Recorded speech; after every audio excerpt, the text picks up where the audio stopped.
Another topic that we covered for other protocols has to do with default routing.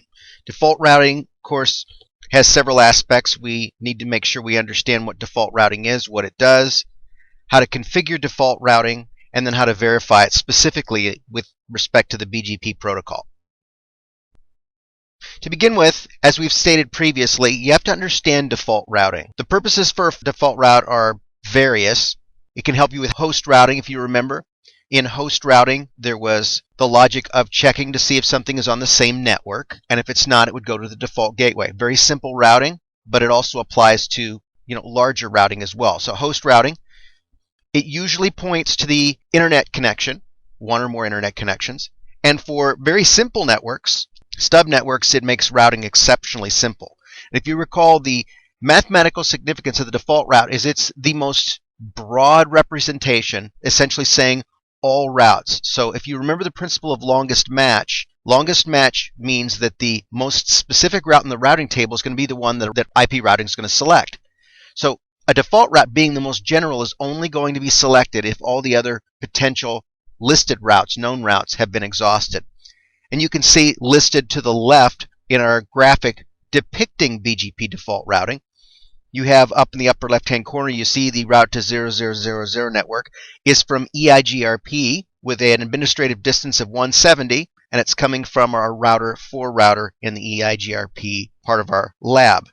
And underneath is the essential configuration that's necessary for that to work. So again, configuring default routing. There's a couple ways to do this in BGP. One is with a static route.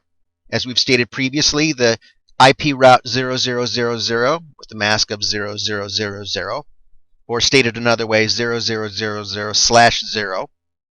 You can use multiple static routes, floating static routes, another with a very high administrative distance.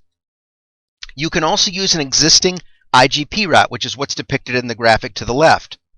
Make certain that there's a route to the 0000 network, and then you configure the announcement of the default route in BGP. You can do this one of two ways. You can either use the redistribute command, and we're going to cover redistribution in a different lesson, but that's one way to do it.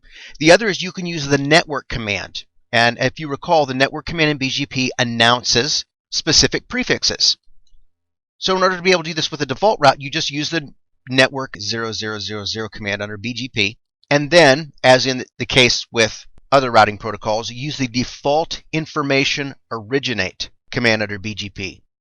Make certain, as we've stated previously, that you're using the most optimal location to announce the default route. In our particular case, in BGP, router 1 is the most optimal because that's where the EIGRP domain is, and that's where the route is listed.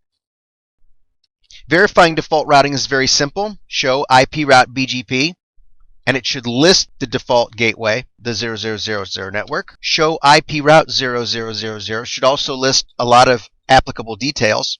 And in addition, you can do show IP BGP, which will list the BGP table, the routing information base, and look for the network, specifically 0000.